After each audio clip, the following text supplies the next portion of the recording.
abantu bagenda bashyiraho ibyitwa ko ari ubuzima babayemo nyamara ari ibintu bitari byo, hanyuma abantu nabo bakabireba nk'ibyanyabyo. Aha rero bituma bigereranya n'abandi.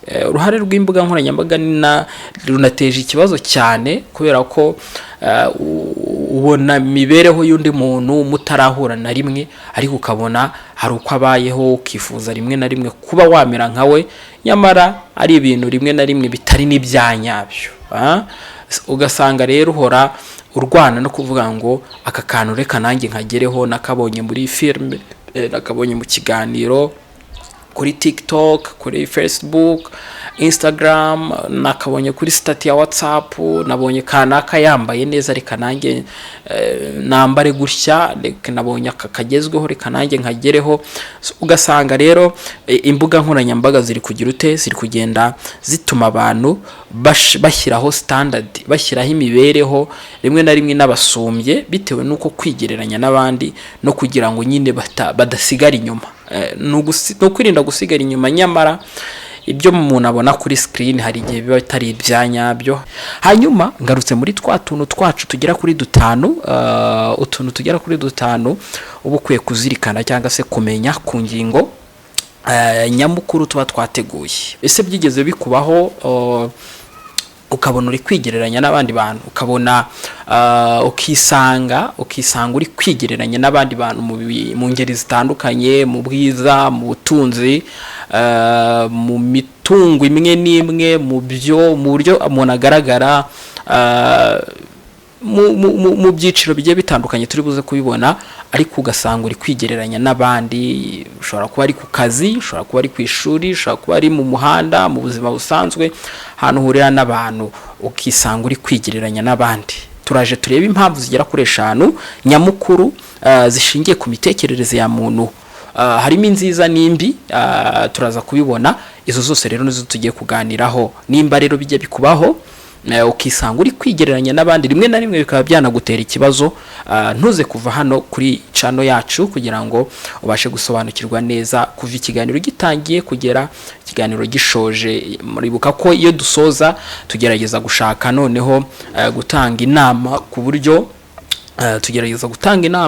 umuntu ashobora guhangana n'ingaruka mbi ziterwa n'iyo myitwarire tuba turi kuvugaho. Rero no munsi turaza kurebera hamwe uburyo wabyitwaramo niba ukunda kwigereranya n'abandi bantu cyane.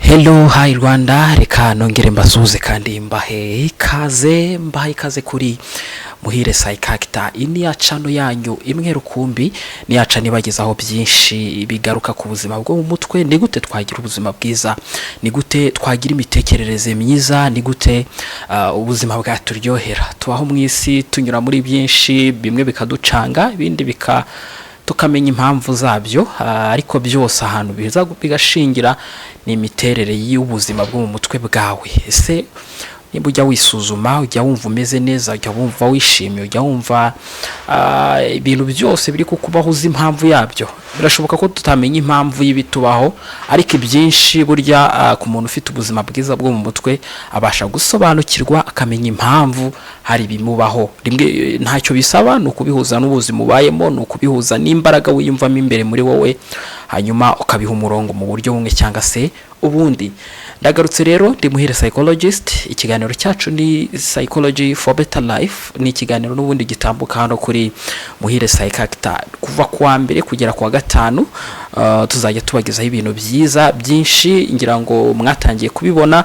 Ni ibiganiro bigiye bifite ahantu bishobora kudufasha mu buzima bwacu bwa buri munsi. Nizere rero ko wamaze gukora subscribe guys. Niba utarayikora, navuga ko uri kunyagwa, ari ukunyagwa zigahera.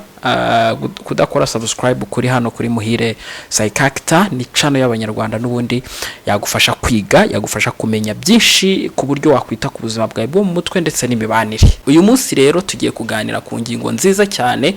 Ni ingingo navuga ko iraje ishinga muri no minsi. Ni ingingo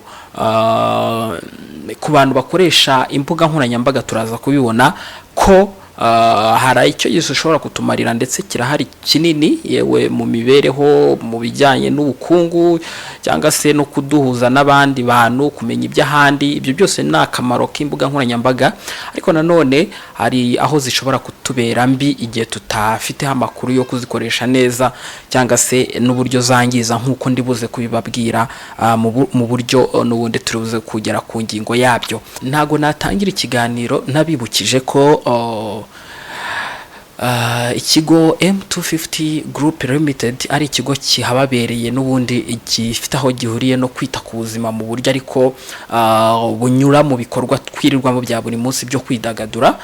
Turidagadura ariko tuniga, niyo ntego ya M250 Group Limited.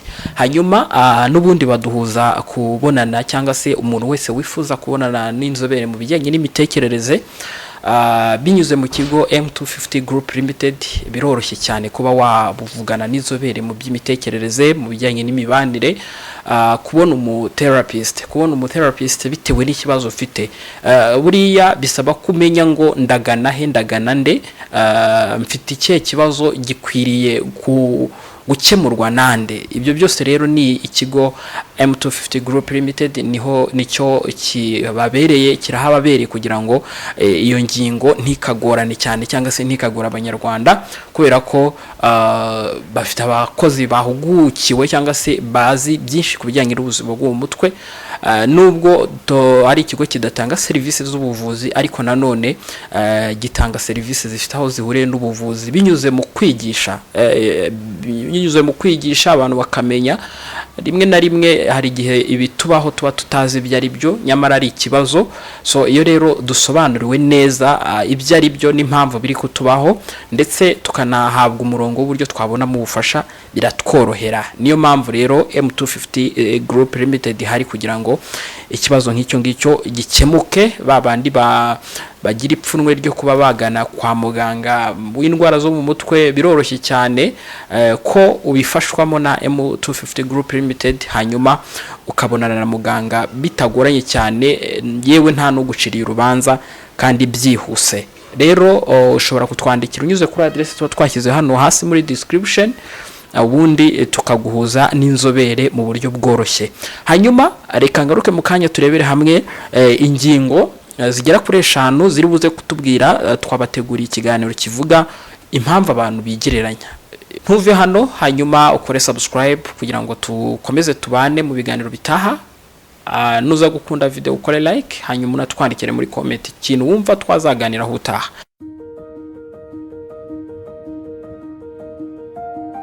Abateguriye impamvu zishobora kukwereka ko ukunda kwigereranya, cyangwa se zisobanura impamvu nyine ukunda kwigereranya n'abandi. Topic yacu, why you compare yourself to others. Kubera iki ukunda kwigereranya n'abandi? Biterwa n'iki? Impamvu ya mbere, it's natural human behavior. Iyi ni imyitwarire rusange ku bantu, kiremwa muntu aho kiva kikagera. Uriya ntibazakubeshye, nta muntu utigereranya. Nanjye binyabimbaho, nta muntu utigereranya n'abandi bitewe n'impamvu zigiye zitandukanye. Ushobora kwisanga uri kwigereranya n'abantu wenda kugira ngo wisuzume, turaza kubibona ku yindi ngingo ya kabiri.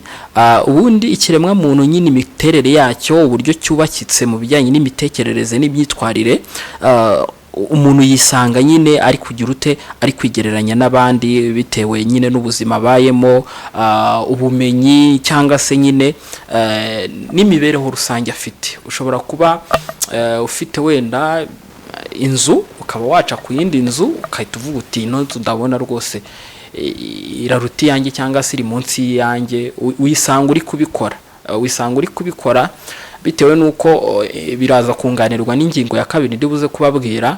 Ariko imiterere y'ikiremwa muntu ntuzitinye, cyangwa se ngo wicire urubanza ngo kuki nkunda kwigereranya n'abandi. Nta muntu utigereranya n'abandi. Aho umuntu wese uzabona afite ubwonko, atekereza, afite inyama n'amaraso, buri wese arigereranya. Icyakora bishobora kuba ku kigero gitandukanye bitewe n'izindi mpamvu turi buze kugenda tureba, ariko impamvu nyamukuru ituma abantu bakunda kwigereranya n'abandi nuko ari ibintu karemano. ni ibintu biri naturere, ni ibintu bisanzwe. Impamvu ya kabiri ishobora gutuma umuntu yigereranya n'abandi, yikompara n'abandi bantu, ni impamvu ivuga ko need for self evaluation. Hari igihe nyine bya bindi nirimo mvuga haruguru, ushobora guca ku kintu, ku mutungo runaka, ushobora guca ku muntu runaka, kugira ngo wisuzume neza, urebe nawe ikigero uriho ukabigereranya n'abandi bantu. Ibi ngibi rero ni ibintu bisanzwe, kubera ko nanone ushobora kuba uri gukora, utera imbere, ukora cyane kugira ngo uva ahantu hamwe ujya ahandi. Rero hari ababa baragize aho bagera mu buzima, abo bagutanze intambwe. Iyo urebye imikorere yabo n'ibyo batunze cyangwa se n'ibyo bafite nuko bateye, habaho ingingo yo kwigereranya nabo kugira ngo uvuge uti where am I, ubu ndihe, bitewe n'ahantu wari uri imbere. Aha rero naho kugira ngo umuntu yisuzume, hari igihe yisanga nyine ari kwigereranya n'abandi. Ni ibintu bisanzwe nabyo, nta n'ikibazo bitwaye, kubera ko nyine bishobora gufasha umuntu kugira ute, kwimenya, gusobanukirwa umuvuduko ariho, wenda nimba ari iterambere, gusobanukirwa uburyo yiyitaho, nimba ari ku ngingo y'ubwiza nayo ibaho. Ugasanga umuntu ari kugereranya ubwiza bwe n'ubw'abandi, yewe akanakora buri kimwe cyose kugira ngo yiyiteho nyine amere neza, abe mwiza. Ushobora kwisanga rero uri kwigereranya n'abandi wita ko ari beza, bitewe n'uko nawe ushaka kuba mwiza nk'abo cyangwa se kubarenza. Ibyo rero nabyo bibaho, kwisuzuma, kureba aho uhagaze cyangwa se aho ugeze. Icyakora ni ibintu bishobora kuba, iyo bikabije cyane, bishobora gutera ibibazo, bishobora kwangiza imitekerereze ya muntu.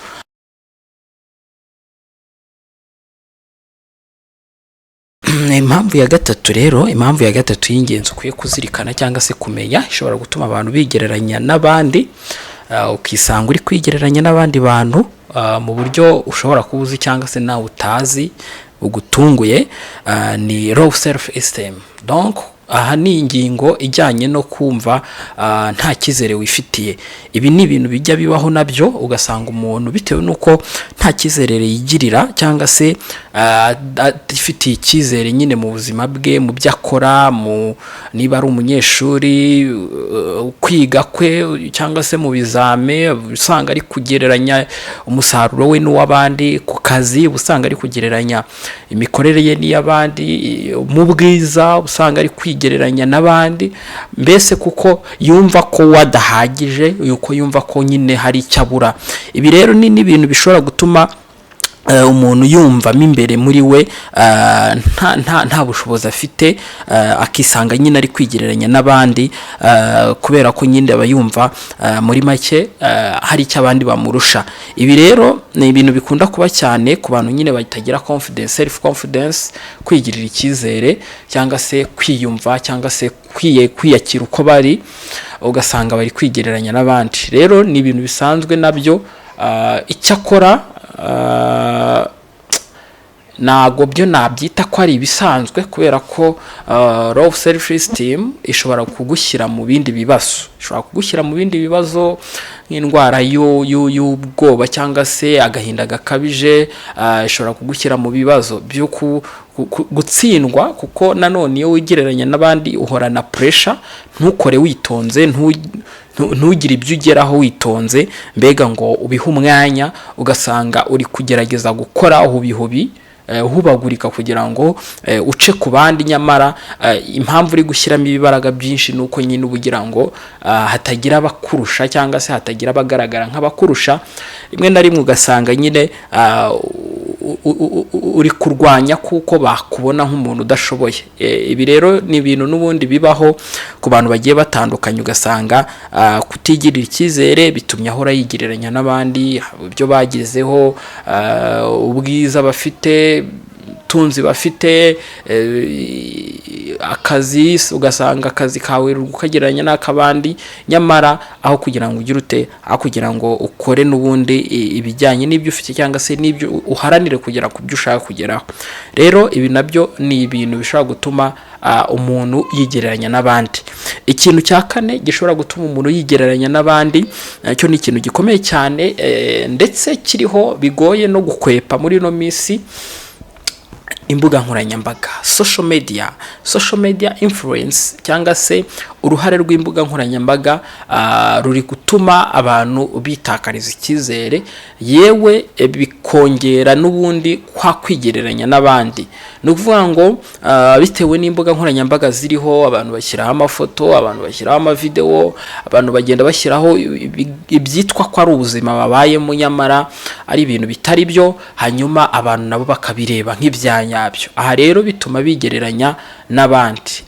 Uruhare rw'imbuga nkoranyambaga runateje ikibazo cyane, kubera ko ubona mibereho y'undi muntu mutarahura na rimwe, ariko ukabona hari uko abayeho, ukifuza rimwe na rimwe kuba wamera nkawe, nyamara ari ibintu rimwe na rimwe bitari n'ibyanyabyo. Ugasanga rero uhora urwana no kuvuga ngo aka kantu reka nanjye nkagereho, nakabonye muri filime, nakabonye mu kiganiro kuri TikTok, kuri Facebook, Instagram, nakabonye kuri stati ya WhatsApp, nabonye kanaka yambaye neza, reka nanjye nambare gutya, reka nabonye akagezweho, reka nanjye nkagereho.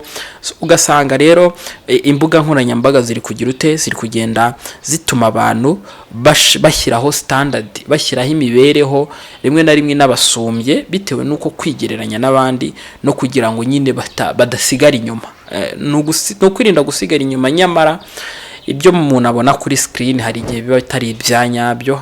Biragoye kumenya ko ari ibyanyabyo cyangwa atari ibyanyabyo, kuko byose birashoboka. Ushobora kubona kuri screen ibintu byanyabyo n'ibitari ibyanyabyo, ariko ari nabyo byinshi. Ibitari ibyanyabyo ni nabyo byinshi bikunze kugira ute, bikunze kugaragara ku mbuga nkoranyambaga. Iyi nayo ni indi mpamvu ikomeye rero ituma abantu bigereranya. Niba wajyaga uhora ukoresha imbuga nkoranyambaga ureba, ariko ukiyumvamo cyangwa se ukisanga uri kwigereranya na kanaka cyangwa se n'ibyo ubona ku mbuga nkoranyambaga, ni ikibazo, kubera ko hari igihe bitangira kukwangiza mu buryo bumwe cyangwa se ubundi. Hanyuma ikintu cya gatanu ngiye gusorezaho, ntago ari kibi, desire for improvement. Hari abantu bigereranya, ariko nk'uko nabivuze hejuru, kugira ngo babashe kwimenya cyangwa se kuko ari ibintu bisanzwe biri karimano, cyangwa se kugira babashe kwisuzuma. Rero muri kwa kwisuzuma ushobora kwigereranya na kanaka kugira ngo ugire ibyo wongeraho, ugire ibindi ugeraho. Kwigana si ikibazo, ahubwo uburyo wiyumva nyuma yo cyangwa se kubona kwigereranya reka tugomeze tubyite kwigereranya. Kwigereranya si ikibazo, ahubwo wiyumva gute iyo umaze kwigereranya. Ese wiyumva nkaho ugize umushiya cyangwa se ugize uburakari bitewe nuko ikigereranyo kitakurebaho, uri munsi y'icyo wigereranyagaho? Uko wiyumva nicyo kibazo kuruta uko wowe ubyo kwigereranya gukora, kuko twabibonye ko ushobora kwigereranya kugira ngo wiyevaruwe, wisuzume, urebe ibyo uri kugeraho cyangwa se uri kugerageza kugeraho, niba warabigezeho cyangwa se niba hakirimo intambwe zo gutera. Rero ino mpamvu ya gatanu, impamvu uvuze ko ari nziza, hari abantu bigereranya kugira ngo bagire ibyo banoza mu mibereho yabo. Nk'urugero, nshobora kubona wenda buryo nkoramo video butameze neza, nkarebera ku bandi, nkigereranya nkareba ngo ubundi ibi bintu nge sinabyigana, cyangwa se kuki ntabikora nk'akanaka, kuki sino kuri ibi ngibi gusa, no mu ishuri kubiga ushobora kubona uburyo kanaka akora cyane, ukavuga uti wawo ibi kuki ntabyigana, ko mbona ndusha. Ukabona icyo kigereranyo ukagikorera umwanzuro, hanyuma ukanareba icyo wakora. Nyuma yo kwigereranya wakora iki ni nacyo tugiye gusorezaho n'ubundi dushimangira. Kwigereranya ntago ari bibi, comparison ntago ari mbi, ahubwo umwanzuro ufata nyuma yo kwigereranya niho hashobora kuvukamo ibibazo cyangwa se hakavukamo ibisubizo. Ushaka kwigereranya kugira ngo wige ibindi bishya ushobora kongera mu mibereho yawe, ibyo ushobora kwikorera. Niba wabonye kanaka yambara akaberwa akaba mwiza, ukagerageza kuba wabigeraho nawe, si ikibazo. Ariko niba uburyo ugiye kubigeraho wenda burimo no kugirira nabi uwo wabonye, cyangwa se gufata nabi uwo wigereranyijeho nawe, bitewe nuko nyine wenda sakurusha, cyangwa se n'indi myumvire n'ibyiyumvo ushobora kugira nyuma y'iryo gereranya, niho uba ukwiye gusuzuma neza. Rero reka nkwibarize wowe dukurikiye, unsangize muri comment cyangwa se kuri address twashyize hano hasi, turiganirira niba uburyo wigereranyamo bikugiraho ingaruka, uzatwandikira bitubwire. Hanyuma niba unakeneye n'ubufasha burahari, ushobora kuvugana n'umu therapist nimba kuko igereranya uri bamo mibereho yawe ya buri munsi ugahora wigereranya ariko ukabona biri no kukugiraho ingaruka mu marangamutima, mu mibanire n'abandi, cyangwa se no mu bikorwa byawe bya buri munsi. Ahangaha naho kwitonderwa, ubukwiye kugira ute, ubukwiye kwegera inzobere mukaganira kuki wigereranya ukababara cyangwa se ukagira ibindi bibazo mu buryo bumwe cyangwa se ubundi. Naha rero tsoreje iki kiganiro, mwakoze kubana nanjye, nizere ko utari wakora subscribe wamaze kuyikora kugira ngo tujye tubana mu biganiro byiza nk'ibi ngibi tubategurira, tukabagezaho buri munsi kuva ku wa mbere kugera ku wa gatanu. Ku wa mbere tugaruka ku bijyanye n'iterambere rya muntu cyangwa se personal development, ku wa kabiri tugaruka ku mateori agiye atandukanye agaruka ku bijyanye n'imitekerereze cyangwa se ubuzima bwo mu mutwe muri rusange. Ku wa gatatu tugaruka ku ndwara zitandukanye cyangwa se ibibazo bitandukanye byo mu mutwe. Hanyuma ku wa kane tukagaruka ku bijyanye n'imibanire n'ubuzima bw'imyororokere n'ibindi bijyanye n'ishimisha mubiri cyangwa se sexual health. Hanyuma ku wa gatanu tukagaruka ku bijyanye na parenting cyangwa se imirerere n'uburyo bw'iterambere, uko abantu bakura n'ibice bacamo bakura n'ibyo bahura nabyo bijyanye no kurera no gukura, nibyo tuganiraho buri wa gatanu. Ngayo guko rero nizere ko uzajya ubana nanjye cyangwa se n'undi wari wese dushobora kubana hano mu kiganiro. Hanyuma unadusangiza abandi kugira ngo twaguke. Murabona ko umubare uracyari hasi cyane, ariko I hope that ibintu bizagenda neza, muzagenda mu joininga ino platform kugira ngo dukomeze twige twungurana ubumenyi ujyanye n'imitekerereze ya muntu. Nge rero ndi Muhire psychologist, ndabibutsa ko tubahuza n'inzobere mu bijyanye n'imitekerereze. Baye ukeneye kuvugana n'umutherapist watwandikira cyangwa se ukaduhamagara unyuze kuri address tuba twashyize hehe muri description. Tubonane mu bindi biganiro. Ciao ciao.